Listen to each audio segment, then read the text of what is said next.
समांतर श्रेणी यानी एपी में प्रश्नावली 5.1 के क्वेश्चन नंबर 1 एवं 2। अभी हम NCERT math 10th class Bihar board के प्रश्नावली 5.1 बता रहे हैं। प्रश्नावली 5.1 में हम आपको समांतर श्रेणी में बताएंगे।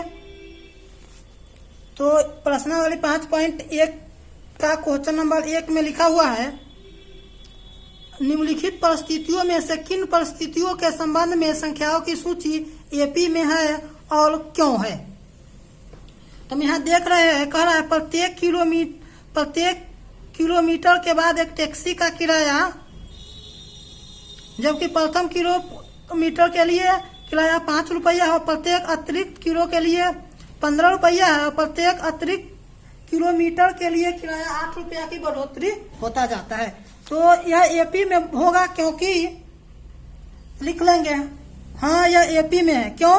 क्योंकि प्रथम किलो के लिए 15 रुपया होगा, फिर 8 रुपया बढ़ जाएगा तो 23, फिर दूसरे किलो के लिए फिर 8 रुपया बढ़ जाएगा 31 डॉट डॉट। जो एपी में है एक अचल पद 8 जोड़ने पर यह क्या हो रहा है, बढ़ रहा है। तो लिख रहे हैं क्योंकि एपी में है प्रत्येक पद में 8 जोड़ने पर अगला पद प्राप्त होता है। फिर क्वेश्चन नंबर 1 का 2 में लिखा हुआ है, एक बेलन में उपस्थित हवा की मात्रा जबकि वायु निकालने वाले पंप प्रत्येक बार बेलन की शेष हवा का 1/4 भाग बाहर निकालता है। हम जानते हैं एपी में यह नहीं होगा। क्यों? क्योंकि हम बेलन को आयतन को यदि भी मान लेंगे तो प्रथम बार हवा भी निकाला गया तो दूसरा बार शेष जो बच जाएगा उसका 1/4 भाग बाहर निकाला जाता है। 3v/4 हो जाएगा, फिर 3/4 का स्क्वायर इंटू भी डॉट डॉट इसी प्रकार जाता जाएगा। जो इसमें एक अचल संख्या बढ़ या घट नहीं रहा, इसलिए एपी में नहीं है। क्वेश्चन नंबर 3 में कह रहा है, प्रत्येक खुदाई के बाद एक कुआं में आई लागत प्रथम मीटर के लिए खुदाई का 150 रुपया लगता है, उसके बाद फिर दूसरा के लिए 50 रुपया बढ़ कर लगने लगता है। यानी 50 रुपया की बढ़ोतरी होते जाता है। तो 150 फिर 50 जोड़ देंगे 200 फिर 250 300 डॉट डॉट एक निश्चित संख्या यानी 50 जोड़ने पर यह बढ़ रहा है। ये एपी बना रहा है, इसलिए यह एपी में होगा। क्वेश्चन नंबर 4 में है, खाते में प्रत्येक वर्ष का मिश्र धन जबकि 10,000 रुपया की राशि 8% की वार्षिक दर से चक्रवृद्धि ब्याज पर जमा की जाती है। तो यह मिश्र धन भी एपी में नहीं होगा, क्योंकि यह इस संख्या का वर्ग हो रहा है। तो यह भी एपी में नहीं है।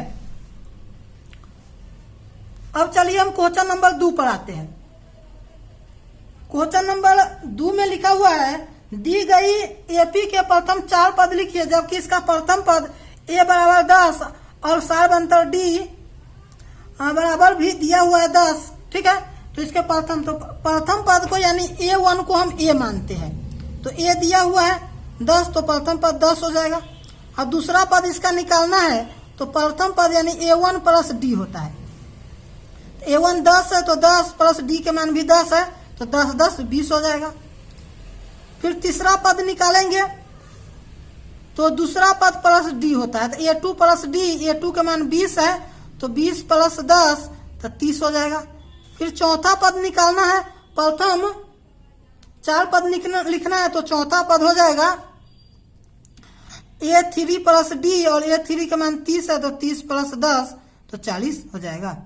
ठीक है, तो इसके प्रथम 4 पद लिखना था तो प्रथम 4 पद A1 हो गया 10, फिर A2 हो गया 20, A3 हो गया 30, A4 हो गया 40।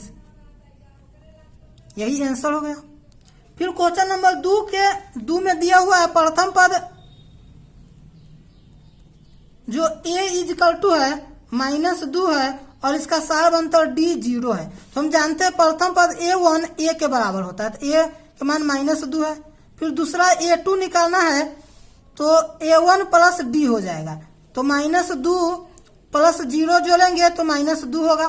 फिर तीसरा पद निकालेंगे तो A2 प्लस डी होगा, तो A2 प्लस डी, तो A2 के मान कितना है -2 है और डी के मान 0 है, फिर -2 हो जाएगा। फिर चौथा पद निकालेंगे तो A3 प्लस डी और A3 भी -2 है तो -2 प्लस 0 लेंगे तो -2। तो अतः इसका प्रथम 4 पद लिखना था तो प्रथम पद हो गया -2, दूसरा पद भी हुआ -2, फिर तीसरा पद भी -2 और चौथा पद भी -2 है।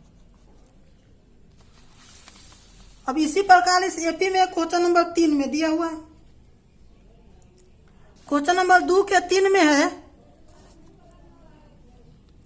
a = 4 और d = -3 दिया हुआ है। ठीक है, तो प्रथम पद को हम a1 से मानते हैं। a1 जो होता है a के बराबर होता है, तो a के मान 4 है। अब दूसरा पद निकालना है a2, तो एक और फॉर्मूला होता है a + d, तो ऐसे भी हम निकाल सकते हैं। तो इसको 4 + -3 लेंगे तो 4 में से 3 घटेगा, 1 हो जाएगा। तीसरा पद यदि निकालना होगा तो सूत्र होता है a + 2d। एक ये भी फॉर्मूला है, पीछे जो बताया है क्वेश्चन 2 वैसे भी बना सकते हैं।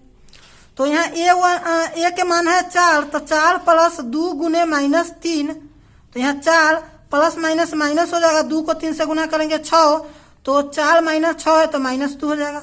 फिर चौथा पद निकालना है तो फॉर्मूला होगा a + 3d। जितना निकालना होता है उससे कम लिखते हैं, तो 4 + 3 गुने -3, तो यहाँ हो जाएगा 4 - 9, तो यहाँ हो जाएगा -5। इसका भी हम प्रथम 4 पद निकाल दिए। तो a1 के जो मान था 4 है, फिर दूसरा पद है a2 1 है, फिर a3 जो है -2 है, और a4 जो है -5 है। तो इसके प्रथम 4 पद हम यहाँ लिख दिए। इसी प्रकार क्वेश्चन नंबर 4 में है 1 के 4 में भी इसका भी ऐसे ही 4 पद लिख देना है। इसके प्रथम पद दिया हुआ है, तो इसका प्रथम पद a = -1 और सारवंतर d 1/2 दिया हुआ है। तो इसका भी क्या करना है, प्रथम 4 पद लिखना है। ठीक है, तो चलिए, तो a1 जो होता है a के बराबर होता है और a के मान -1 है। a2 = सूत्र होता है a + d, तो a के मान है -1 + 1/2, -1 में 1/2 हम जोड़ेंगे तो -1/2 हो जाएगा। फिर तीसरा पद निकालना है तो a3 = सूत्र होता है a + 2d, तो हम लिख लेंगे a का मान -1 है तो -1 + 2 गुने 1/2, 2 से 2 कट जाएगा, तो यहाँ -1 + 1 तो बराबर 0 हो जाएगा। फिर चौथा a4 निकालना है तो सूत्र होता है a + 3d। जितना यहाँ होगा, अगर 4 होगा तो 3d लिखेंगे, 5 होगा तो 4d।